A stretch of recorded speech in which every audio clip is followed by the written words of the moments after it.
안성환의 시사야.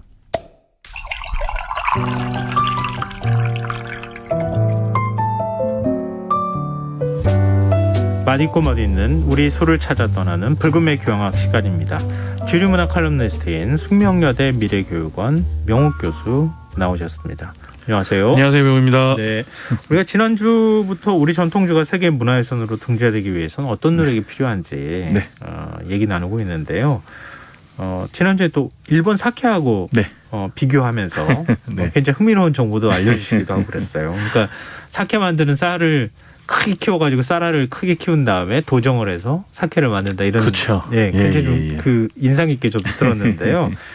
오늘은 어떤 얘기를 해볼까요? 네. 그래서 우리 막걸리가 이제 세계 문화유산이 되길 바라는 마음을 담아서 이미 이제 세계 문화유산으로 선정된 세계 전통주 산지 이런 것을 한 2, 3주에 걸쳐서 한번 소개를 해볼까 합니다. 뭐 우선요. 네네.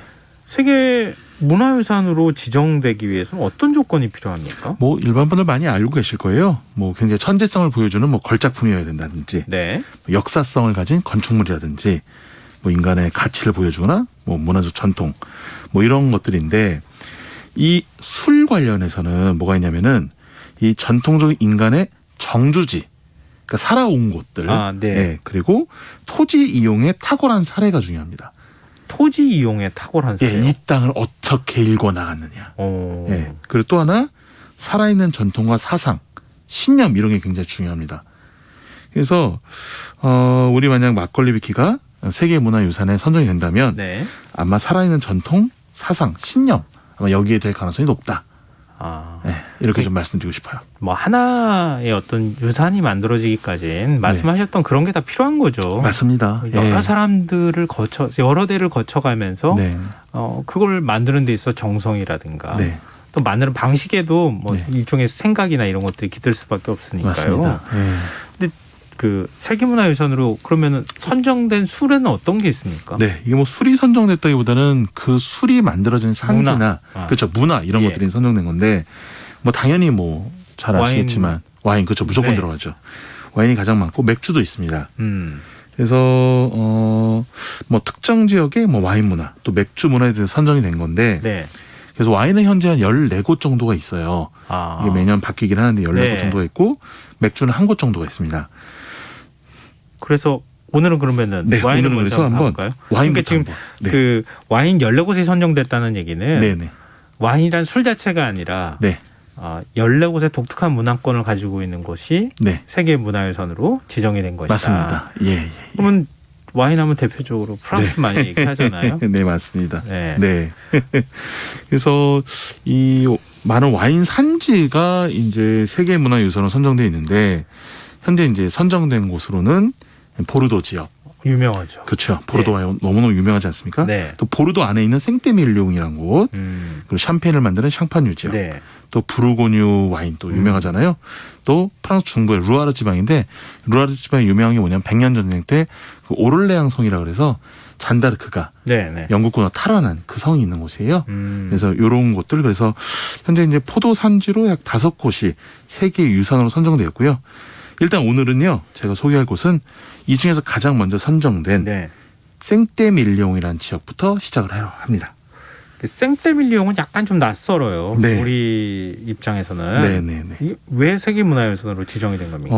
그러니까 좀 아까 말씀드렸듯이 이제 전통적 인간 정주지예요. 여기 마을입니다. 2,000명 정도 사는 굉장히 작은 마을이고 토지 이용을 정말 기가 막히게 사용을 했어요. 뭐냐면 이미 로마 시대부터 그 카이사르가 이 프랑스 쪽 그러니까 그걸 갈리아 쪽이라 옛날에 얘기했잖아요. 그걸 갈리아를 원정을 가면서 각각 정복을 한 다음에 군인들을 거기다가 남겨놓고 지켜라라고 한단 말이에요. 그 군인들이 그대로 포도나무를 심었던 거예요. 그래서 이때부터 본격적인 이제 와인 역사가 시작을 하게 됩니다. 그래서 포도 역사와 이 와인 역사가 이 로마와 굉장히 연결이 되어 있어요. 그러다 보니까 이 토지 사례라든지 이런 인간의 전통이라든지 이런 부분들이 인정을 받아서 와인 산지로는 가장 먼저 유네스코 세계문화유산에 등록을 하죠. 거슬러 올라가니까 로마 시대까지 거슬러 올라가네. 파리도 사실은 로마 시대 때 만들었던 도시다. 그렇죠. 뭐 실은 유럽을 다녀도 그렇고 저 중동 실은 여기 지중해 쪽은요. 뭐 로마의 흔적이 없는 곳이 없으니까 그러니까요. 어마어마했던 것 같아요, 정말. 카이사르는 대단한 인물이었던 것 같습니다. 근데 생테밀리옹이 그러면은 우리는 파리에 워낙 익숙하니까요. 네네네. 파리를 기준으로 해서 어느 정도 남쪽이죠. 한참 남쪽이죠. 한참 그러면 남부 프랑스 남부 쪽, 서쪽, 남서쪽, 대서양 쪽에 있습니다. 그래서 파리가 실은 굉장히 북부 쪽에 있어서 추운 도시인데 네. 좀 따뜻하죠. 그렇죠. 그 남부 쪽 파리 남부 쪽 지역에 여행 가고 싶다는 분들이 그렇죠. 예. 그래서 굉장히 따뜻하기도 하고 여기서 이제 그 지롱드강이라고 있어가지고 이 지롱드강을 통해서 와인을 영국으로 수출을 많이 했던 곳이에요. 당연히 이제 이 생테밀리옹이라는 곳은 보르도 안에 있는 또 마을입니다. 네. 그렇게 네네 말씀하십시오. 예. 그렇게 됐고 뭐 무엇보다도 이제 여기가 100년 전쟁이 끝나기 300년 동안 영국의 영토였죠. 그래서 여기를 가면은 영국이 프랑스로부터 이곳을 지키고자 요새로 사용했던 곳이에요. 그래서 절대 뺏길 수 없다. 절대 와인은 뺏길 수 없다라고 했던 곳이 이곳이기도 하고 제가 이제 자료를 조사하다 보니까 재밌는 게 뭐냐면은 이 요즘 이렇게 길을 포장하기 위해서 보도블록을 많이 깔지 않습니까? 옛날에 돌을 많이 깔았단 말이에요. 그렇죠. 마차 지나다닐 수 그렇죠. 근데 그 돌이 이 생테밀리옹 지역 같은 경우에는 그 돌이 다 영국산이더라고요. 아 그래요? 왜 영국산이냐면 이거 와인의 역사와 연결되는데 이 보르도 지방으로 그 와인을 그 수입하러 영국의 배들이 많이 왔단 말이에요. 근데 그 선박에 왜 흙수를 맞춘다는 말 아세요? 흙수라고 해서 우리 배가 평형수 맞추는 거 그렇죠, 맞습니다. 거예요? 배가 어느 정도 밑으로 들어가야지만 받아서 들어야지만 이게 달릴 수 있기 때문에 중심을 잡고 갈 수가 있는 맞습니다. 거죠. 근데 나중에 와인을 실을 걸 대비해서 조금 무게를 맞춰서 가거든요. 그러니까 처음에 나중에 와인이 들어올 걸 생각하면은 처음에도 와인이 들어올 걸 상정을 해서 그 무게를 맞춰서 가야 되는데 그러다 보니까 처음에 뭐를 실었냐? 돌을 실은 거예요. 돌을 싣고 이 프랑스 보르도에 도착해서 돌을 버리고 거기다 와인을 싣고 다시 간 거죠. 그 남은 돌 갖고 뭐 했느냐? 길을 만들었다고 합니다. 참 흥미로운 역사인데요. 근데 우리 이제 외국어는 이제 특히 이제 불어 같은 경우에는 익숙하지가 않아서 생테밀리옹 그런데 전혀 우리가 생각하지 못하는 생뚱맞은 진짜 의미는 아닐까 하는 생각이 드는데 어떤 의미를 갖고 있어요? 이제 이멜리옹이라는 이제 수도사가 있었고요. 이 이멜리옹 수도사가 유명하죠. 그 산티아고 순례길이라고. 여기를 이 순례길을 다녀온 다음에 여기에 정착을 한 거예요. 근데 워낙 뭐 덕이 되게 덕을 많이 베푸셨다는. 그래서 이 이멜리옹에 성스럽다는 세인트, 그 성 생이 붙어서 이제 생테밀리옹이라는 수도원이 생겼고요. 여기서 뭐를 만들었냐? 와인을 만들었습니다. 와인을 만들면서 이 길 자체가 그 산티아고 순례길로 가는 길 또 길목에 있는 거였어요. 그러다 보니까 많은 또 순례자들이 이곳을 들리면서 와인 한 잔 마시고 하룻밤 자고 하다 보니까 이것 자체가 굉장히 또 유명해진 거죠. 근데 앞서 말씀하신 것처럼 로마 시대 때부터 그때부터 포도 재배를 시작했다는 거잖아요. 맞습니다. 그래서 본격적인 어떻게 보면 약간 상업적인 와인 제조는 이 에밀리옹이라는 수도사가 오고 여기에 생테밀리옹이라는 수도원이 생기면서부터 본격적이다 이렇게 얘기를 많이 합니다. 그렇군요.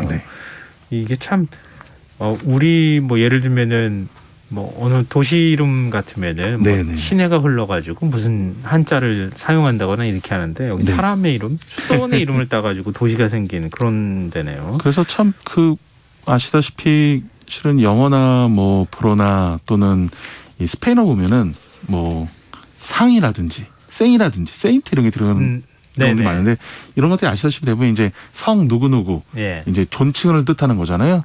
이거 보면 되게 재밌는 게 맥주 이름 중에서도 그 산미구 땡이라는 맥주가 있어요. 그거는 성 미카엘이라는 뜻입니다. 맥주 이름도 실은 이런 수도사라든지 이런 것도 연결이 또 돼 있어요. 또 이렇게 또 해설을 해주셔야지 갑자기 이렇게 확 들어오는데요. 근데 우리가 이제 제일 익숙한 와인은 보르도 와인이잖아요.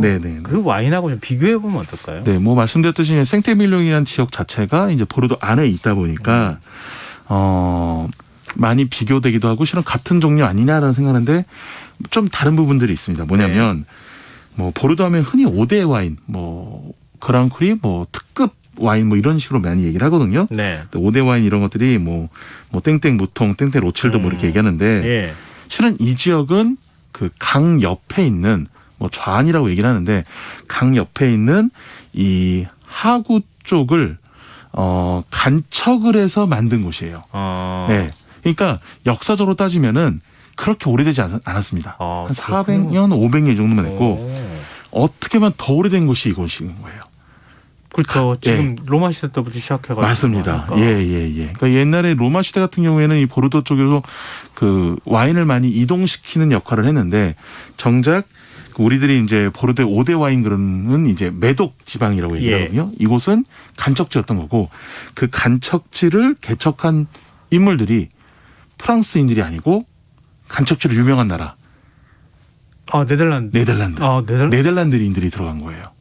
그래요? 네. 그렇습니다. 예. 왜냐하면 당시에 프랑스가 이 보르도의 지역이 그 영국한테 빼앗았잖아요. 네. 그러다 보니까 프랑스 사람들이 당장 영국과 거래하게 돼 껄끄러운 거예요. 그러다 보니까 여기 누가 들어왔는데 네덜란드인들이 들어와서 굉장히 많이 간척을 도와주고 또 물건을 보르도에 있는 와인을 사다가 자기네들이 영국으로 팝니다. 또 중개무역을 또 해줍니다. 그러니까 그러다 보니까 이제 네덜란드의 암스테르담 이런 것들이 이제 금융이 발달할 수밖에 없었던 또 그런 이유가 또 여기에 있는 거죠. 그러니까 지방 같은데 어쩜 이렇게 다 달라요 역사가. 그리고 와인도 다 종류별로 다른 거 아니에요? 맞습니다. 이게 근데 프랑스 와인이 특히 보르도 와인도 정말 어려운 게 뭐냐면 이게 그냥 예를 들어서 뭐 칠레의 무슨 도시 이름만 들어 딱 와인이 붙으면 좋은데 이게 정말 소름 돋게 사람 이름까지 넣잖아요. 예를 들어서 제주도에서 나온 와인이라 하면 뭐 제주도, 애월읍, 홍길동, 늘 푸른밭 재배 와인 여기까지 외워야지만 와인 이름이 하나 완성이 되거든요. 근데 이걸 외국인들이 어떻게 외워요? 잘 몰라요. 또 이렇게 다 돼 있고 또 프랑스 와인이 너무너무 어려운 게 뭐냐면 우리는 예를 들어서 뭐 막걸리의 등급이다. 뭐 예를 들어 쌀의 등급이다 국가가 딱 지정을 하잖아요. 그거에 맞게 딱 가면 되잖아요. 근데 여기 동네마다 등급이 다 달라요. 부르는 것이. 예를 들어 보르도 같은 경우에는 그 등급을 지정할 때 그 등급이 어디에 해당되냐면은 와이너리에 해당됩니다. 회사에 해당되는 거예요. 왜냐하면 회사가 그 와인 밭을 아니 포도밭을 소유하고 있기 때문에. 근데 저 부르고뉴 같은 동네는 어떻게 되냐면은 여기는 밭에 등급이 설정돼요. 그리고 또 저희 알프스 옆에 있는 론 지방이라고 거기도 와인 산지로 유명한데 론안이라고 여기는 또 뭘로 설정되냐면 마을로 등급이 또 설정됩니다. 그러니까 이런 걸 다 외워야 되는 거예요. 그리고 자기네들이 예를 들어서 그 등급 안에 들지 못하면 자기네들끼리 또 만들어서 또 새로운 걸 만들고 하다 보니까 어렵죠. 일부러 어렵게 만드는 거 아니에요? 그래서 일부러 그 와인 학이라고 나오는 것들이 그래서 사람들이 모르겠어요. 일부러 그렇게 어렵게 만들어서 그러면 괜히 공부를 시키려고 그럴 수도 있어요. 진짜요? 참. 근데 지금 이게 맛이 조금 그래도 특별하거나 다르긴 해요. 그러니까 이제 같은 보르도라도 이 흔히 얘기하는 메독 지방의 와인은 그 물이 잘 빠져서 잘 빠지는 포도 품종인 이 까베르네 소비뇽을 갖고 많이 합니다. 그러니까 그러다 보니까 까베르네 소비뇽이란 포도 품종이 좀 약간 타닌이 강하고 맛이 좀 거친 느낌이 좀 있고 그래서 뭐 고기랑 잘 어울리고 뭐 이런 얘기를 많이 하는데 이쪽은 그 생떼밀뇽 쪽은 진흙이 많아요. 그러다 보니까 이 배수가 잘 되는 것보다는 배수가 잘 안 돼도 잘 자라는 메를로. 메를로. 예전에 품종 설명해 주신 적이 있었죠. 맞습니다. 이게 좀 부드러운 맛이거든요. 그래서 굳이 뭐 그 좀 비교를 하자면은 이 보르도 쪽의 메독 지방의 와인은 조금 약간 타닌 있고 약간 그 날카로운 느낌이 조금 있다면 이 생떼밀뇽 쪽은 조금 더 부드럽고 보들보들한 그런 이미지가 좀 더 있다. 이렇게 좀 말씀드릴 수 있을 것 같아요. 이게 제일 중요할 것 같은데 와인 잘 사는 방법 없어요? 특히 프랑스 와인 잘 살 수 있는 방법 없어요? 일단은요. 프랑스 와인이라고 써 있으면 사지 않으시면 됩니다. 그게 무슨 얘기예요? 그러니까 프랑스라 이름을 대놓고 말하는 거라면은 이미 어느 지역에서 어떻게 만들어진 와인은 모르는 거예요. 저 대부분 다 프랑스라고 적혀 있는 거 맞죠? 어떡하지? 그래서 프랑스 와인이지만 정말로 안에 깊숙한 이름까지 나와 있어야 되는. 마을 이름까지. 프랑스를 강조하는 와인은 안 돼요. 안 돼요? 안 됩니다. 그리고 보르도만을 강조하는 와인도 별로 안 좋습니다. 네, 그것도 별로 고급은 아니에요. 근데 너무 라벨이 불친절해요. 불친절하죠. 왜냐하면 동네 사람들끼리 먹던 거다 보니까 동네 사람들이 다 아니까 굳이 외국인은 설명 안 하는 거죠. 예. 또 하나는 또 이 생떼밀리옹 같은 경우에는 생떼밀리옹에서 나오는 모든 제품들은 뒤에 그랑쿠리를 붙일 수 있어요. 그랑쿠리가 뭐냐면 그랑 크다, 거대하다, 그리고 크리가 받치거든요. 근데 이거는 다른 와인 같은 경우에는 다 굉장히 좋은 와인을 붙일 수 있는데 생떼밀리옹만은 다 이 그랑쿠리의 이름을 다 붙일 수 있습니다. 그래서 생떼밀리옹 그랑쿠리라고 써 있다 하더라도 다 믿으시면 안 돼요. 네. 그럼 어떤 걸 믿어야 되냐? 생떼밀리옹 그랑쿠리 클라세. 뒤에 클래스가 붙어야 됩니다. 그런 것들이 좀 제대로 된 거다. 고급이다. 이렇게 좀 말씀드릴 수 있을 것 같아요. 설명을 들어도 이거 못 고르겠네요. 어려워요. 그냥 불금의 교양 들으시면 됩니다. 네. 저도 일단 클라스밖에 생각이 잘 안 나는데 프랑스를 너무 앞세우지 않아야 된다. 네, 맞습니다. 동네를 앞세워야 됩니다. 마을을 앞세워야 되고. 네, 알겠습니다. 프랑스 와인 얘기하다 보니까 계속 지금 시간이 흘러가가지고요. 오늘은 여기서 마무리하겠습니다. 불금의 교양 승무영여대 미래교육원 명옥 교수와 함께했습니다. 오늘 말씀 고맙습니다. 감사합니다. 오늘 모바일 상품권 당첨자는 홈페이지 공지사항에서 확인하실 수 있습니다. 끝곡으로 낸시 시나트라와 헤이즐 우드의 썸머 와인 띄워드리고요. 저는 이번 주 서버드 마무리하겠습니다. 저 월요일 밤 다시 찾아뵙겠습니다. 편안한 밤 되십시오.